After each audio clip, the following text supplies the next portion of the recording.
সফলতার সংজ্ঞা হলো যারা ঈমান এনেছে, আমি আল্লাহর উপর বিশ্বাস করে রাসূলের আদর্শকে মেনে নেয়, তারাই হলো প্রকৃত সফল মানুষ। সফলতার সংজ্ঞা দিতে গিয়ে আল্লাহ রাব্বুল আলামিন ওই মক্কার কাফেরদেরকে জানিয়ে দিলেন, তোমরা সফল নও। সফল হলো কারা? আল্লাহ রাব্বুল আলামিন বললেন, কদ আফলাহাল মুমিনুনাল্লাযীনা হুম ফি সলাতিহিম খাশিউন। আল্লাহ রাব্বুল আলামিন বললেন, কদ আফলাহাল মুমিনুন, প্রকৃত সফল হলো যারা মুমিন হয়েছে। টাকা পয়সা থাকলে যদি মানুষ সফল হতো, তাহলে গোটা পৃথিবীর সব থেকে ধনবান ব্যক্তি বিল গেটস সব থেকে টাকা পয়সার অর্থের পাহাড় গড়ে তুলেছে, কিন্তু ওই বিল গেটস কিন্তু সফল মানুষ নয়। যদি মেধা থাকলেই মানুষ সফল হতো। মানুষের হাতে হাতে ফোন তুলে দিয়েছে, স্মার্টফোন, ফেসবুক, যেই ফেসবুকের মাধ্যমে একটা সংবাদ দিনের মধ্যে সারা পৃথিবীতে ছড়িয়ে দেওয়া সম্ভব। এইটার আবিষ্কার করেছে মার্ক জুকারবার্গ। এই জেহেন থাকলে, মেধা থাকলেই শুধু সফল নয়, প্রকৃত সফল হবে ওই ব্যক্তি।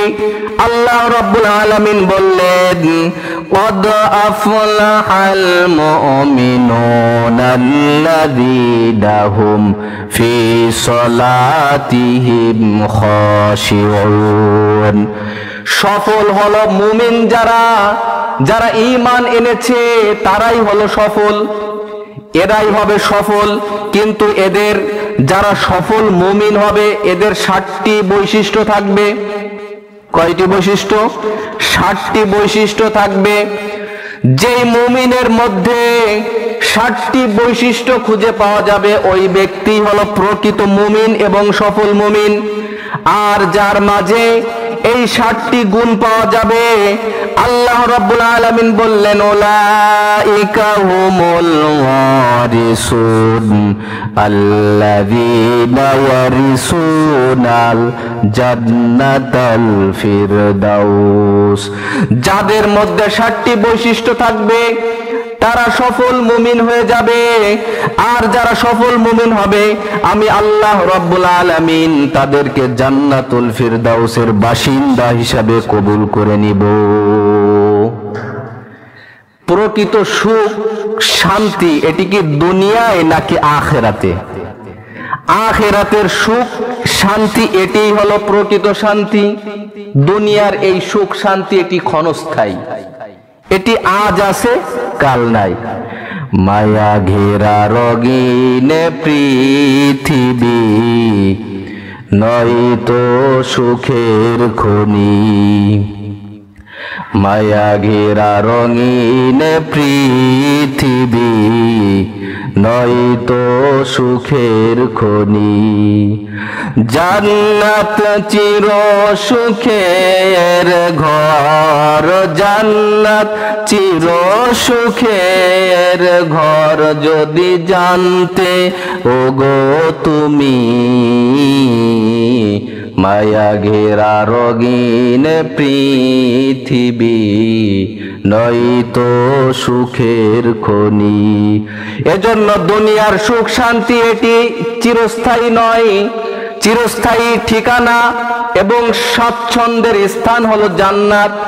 আল্লাহ রাব্বুল আলামিন ওই জান্নাতের ওয়ারিস আমাদেরকে বানাইবেন, যাদের মধ্যে 7টি বৈশিষ্ট্য থাকবে। সেই 7টি বৈশিষ্ট্যের এক ফার্স্ট হলো, আল্লাহ রাব্বুল আলামিন বলেন, আল্লাযীনা হুম ফি সলাতিহিম খাশিউন। যারা নামাজের মধ্যে খুশু বিনয়ের সাথে নামাজ পড়বে, নম্রতার সাথে নামাজ আদায় করবে, ভদ্রতার সাথে নামাজ আদায় করবে। খাশিউন থেকে খুশু অর্থাৎ অন্তরের মধ্যে একাগ্রচিত্ত নিয়ে গভীর মনোযোগের সাথে আল্লাহর ভয় অন্তরের মধ্যে নিয়ে যেই নামাজটা পড়া হয়, আল্লাহ রাব্বুল আলামিন বলে, যদি কোনো মুমিন এই অন্তরের মধ্যে আমি আল্লাহর ভালোবাসা এবং ভয় নিয়ে একাগ্র চিত্তে যদি নামাজ আদায় করতে পারে, ওই ব্যক্তি সফল মুমিনের প্রথম নম্বর বৈশিষ্ট্য অর্জন করে ফেলল।